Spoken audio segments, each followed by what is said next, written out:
Gary Berghoff was the heart of MASH asterisk with his sweet smile, gentle voice, and that famous teddy bear always by his side. Behind those cheerful scenes was a hidden story, one filled with tension and quiet resentment from someone who truly couldn't stand him. And this person was someone he was always with on set. Would you like to know the particular actor? Join us as we finally unveil the actor that truly despised Gary Berghoff, even when everyone liked him. Gary Berghoff's characters behind the scenes sometimes remind us that the actors we see on screen are not the same as the characters they play. It's something that happens naturally. When we see a familiar face in our living rooms every week, it's easy to think we know who they really are. We start to believe they're exactly like the roles they bring to life. But the truth can be very different, and when that truth finally comes out, it can be surprising, even a little heartbreaking. Take Radar O'Reilly, for example. He was one of the most loved characters in MASH Star.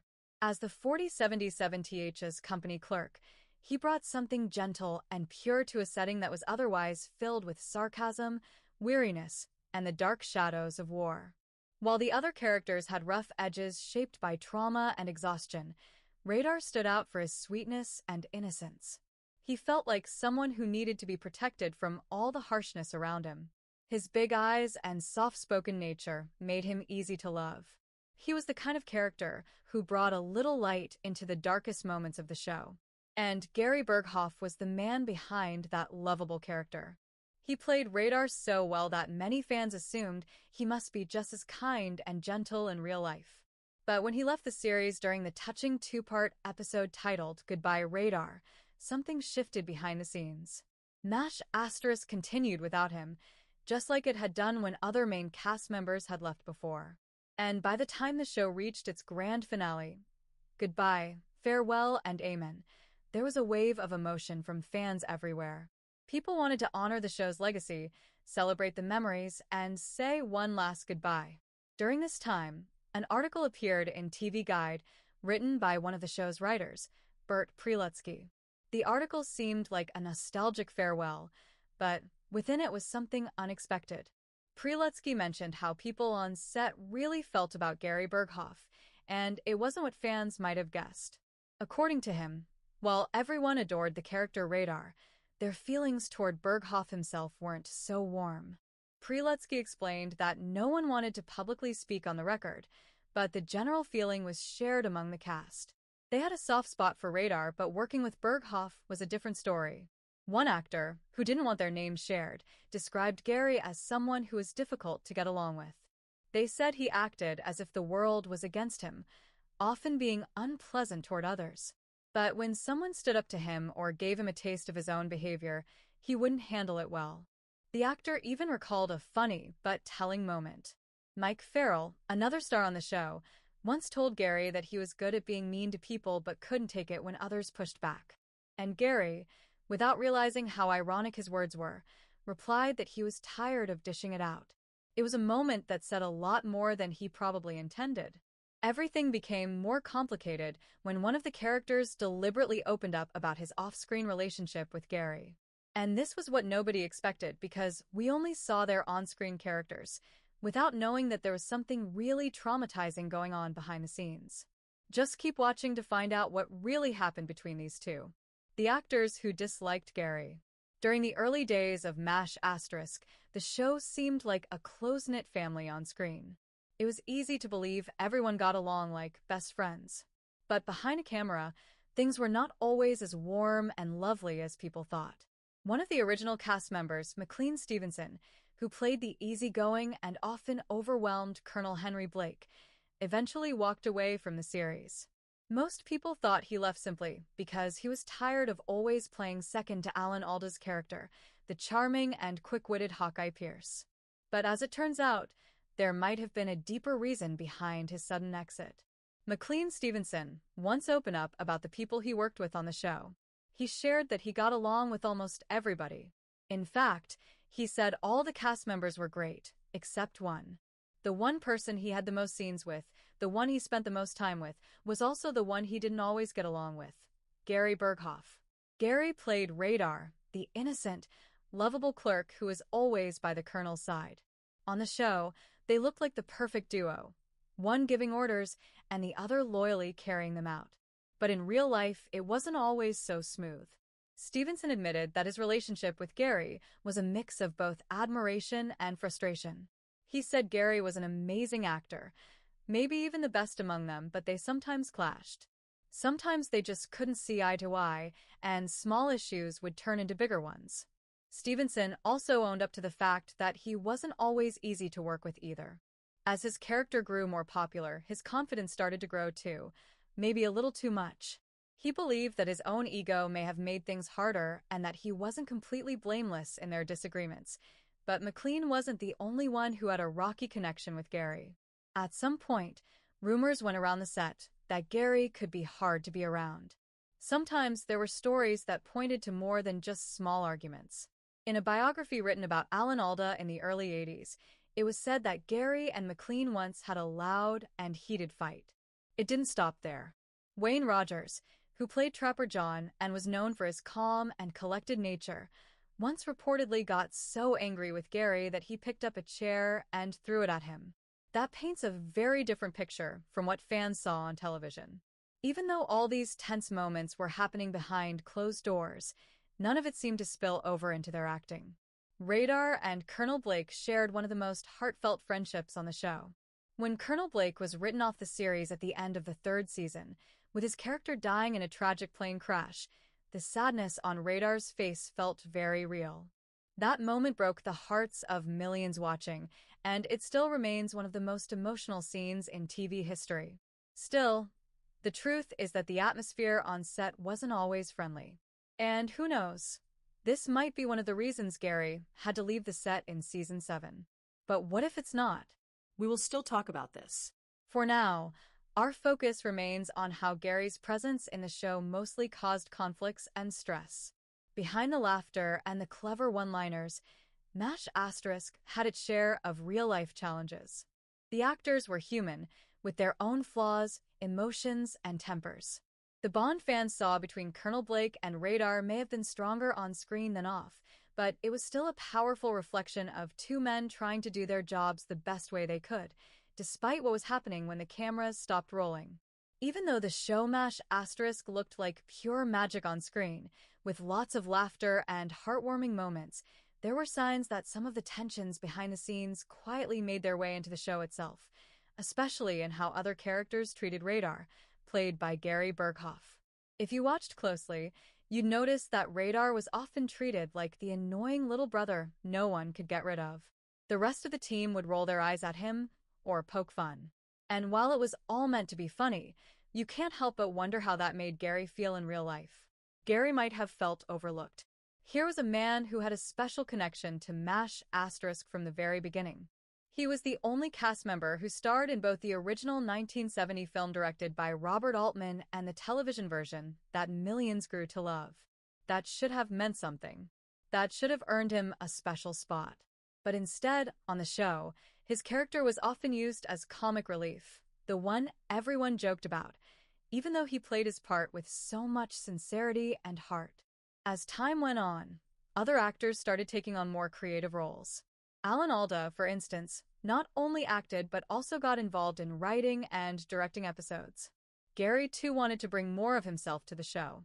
He even wrote an episode that focused on Radar, hoping to shine a little more light on the character he had poured so much of himself into. But that episode never made it to the screen.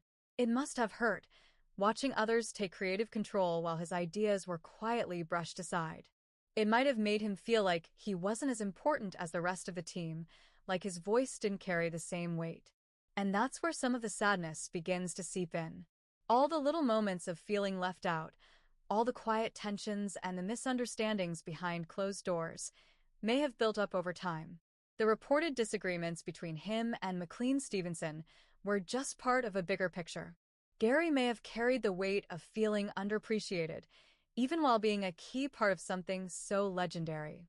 But despite everything, the creative clashes, the moments of frustration, the emotional wear and tear, both McLean Stevenson and Gary Berghoff helped create something truly unforgettable. Their work gave life to one of the most beloved shows ever made. They might have had their differences, but together they helped shape the soul of MASH star. One of the regular directors of the show, Charles S. Dubin, once shared that Gary had started to feel overlooked and underappreciated. According to him, Gary believed he wasn't getting the recognition he deserved for all the work he put into playing Radar, and that feeling slowly began to weigh on him. But it wasn't just work frustrations that pushed Gary toward the door. Behind the scenes, his personal life was also in a storm. Dubin revealed that Gary was going through serious difficulties in his marriage during the time of filming. Those personal battles quietly slipped into his performance, especially during one emotional scene in his final episode. As Gary's character spoke about the future he dreamed of with the woman he had fallen for, something cracked within him.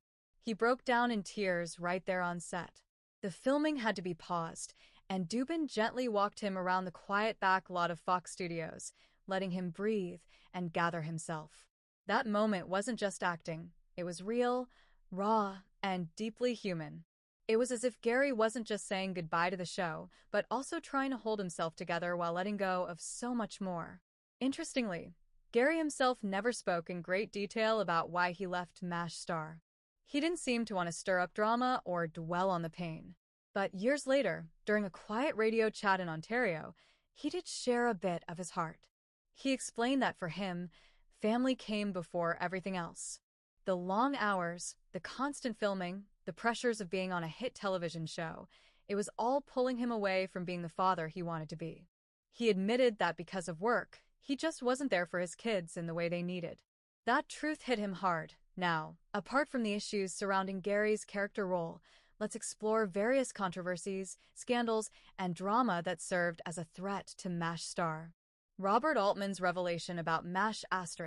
For a long time, filmmaker Robert Altman kept quiet about what he really felt about MASH*, but when he finally decided to speak his mind, it wasn't just a whisper, it was like a thunderclap. During a DVD commentary for his movie MASH*, Altman stayed pretty calm for over an hour. The tone was quiet, relaxed, almost sleepy in fact. But then something in the scene triggered him. As soon as Gary Berghoff showed up on screen as Radar, kneeling at a character's fake funeral, Altman suddenly broke his silence in a way no one expected. With years of pent-up emotion, he revealed that he deeply disliked the MASH*. TV series. It wasn't about the acting or the popularity, it was something much deeper. For him, he felt the entire show betrayed the original message he had poured into his film. The movie, according to him, was a bold attempt to speak up about a real war that was happening at the time, one that involved the U.S. fighting in a faraway Asian country. It was serious, it had meaning and a purpose. But to Altman, the series that followed seemed to do the opposite. It turned what he saw as a powerful anti-war message into a weekly routine of comedy that ran for 12 straight years. He didn't buy into the idea that the show was delivering little moral lessons. He believed that no matter how thoughtful the scripts claimed to be, the bigger message was harmful. In his view, it painted people of color, specifically Asian people, as the enemy over and over again. And that, to him, was not only wrong, it was racist. He didn't hold back. He called it out for what he believed it was, saying the show sent out the exact opposite message of his film. For him, the series didn't just miss the point, it completely reversed it. Altman was clearly frustrated that so many people didn't even remember his movie. He joked that if you asked most people about MASH*, they'd probably say it's Alan Albert's show, not even getting the actor's name right. That, he felt, was proof that the show had overshadowed the original film in a way that erased its meaning. And this wasn't just an offhand comment buried in the middle of a dull interview. It came during a DVD commentary, a place where directors usually just throw in lighthearted trivia. But Altman's words came from the heart. It was clear that these feelings had been with him for a long time. What made it even more intense was the fact that Altman himself had not had an easy time making the movie in the first place. According to documentaries included in the DVD set, even actors Donald Sutherland and Elliot Gould once tried to have him fired from the project. They thought he was too eccentric, or maybe even a little crazy. But despite all that, Altman stuck to his vision. He fought to tell a story that mattered to him. Ironically, the very DVD that featured his raw commentary also included several old television specials and documentaries, most of which repeated the same stories again and again. After a while, it all started to feel like a loop. Interesting, yes, but nothing new.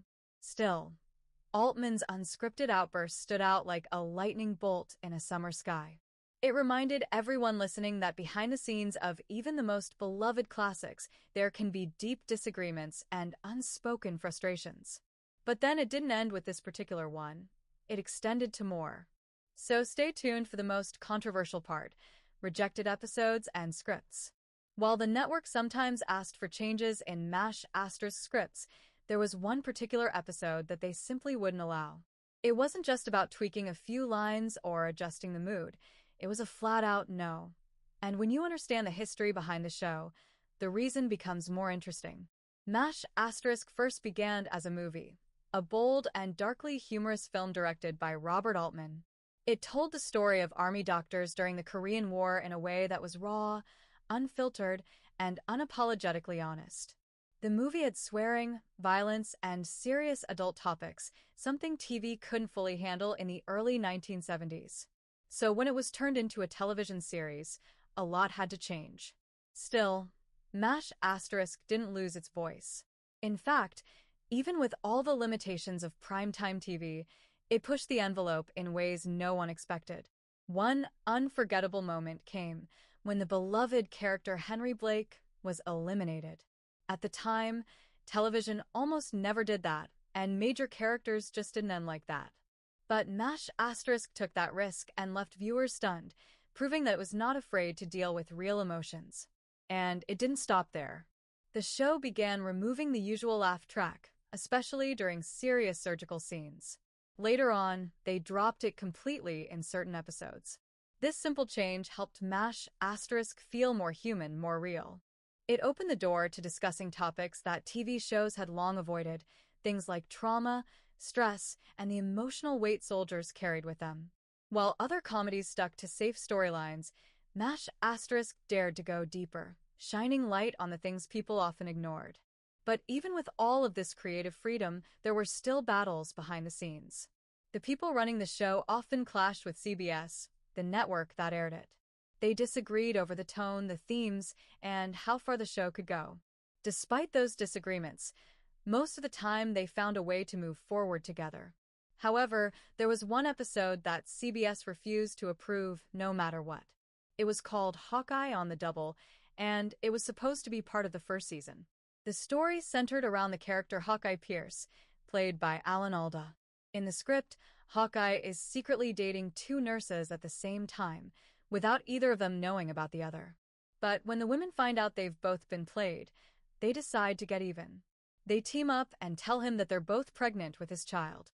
The episode was meant to be funny, with a lesson in the end. But CBS thought the subject matter was too risky for TV at the time.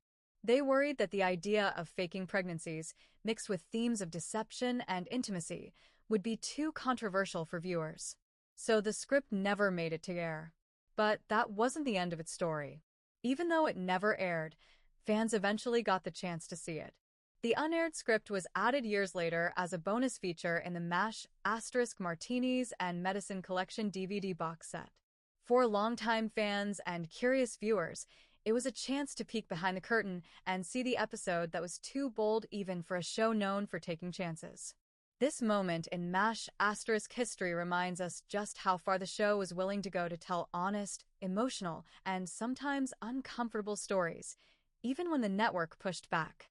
The writers and creators of MASH asterisk kept finding ways to challenge the limits of television. And in doing so, they didn't just create entertainment, they helped reshape what TV could be. In the book Watching MASH,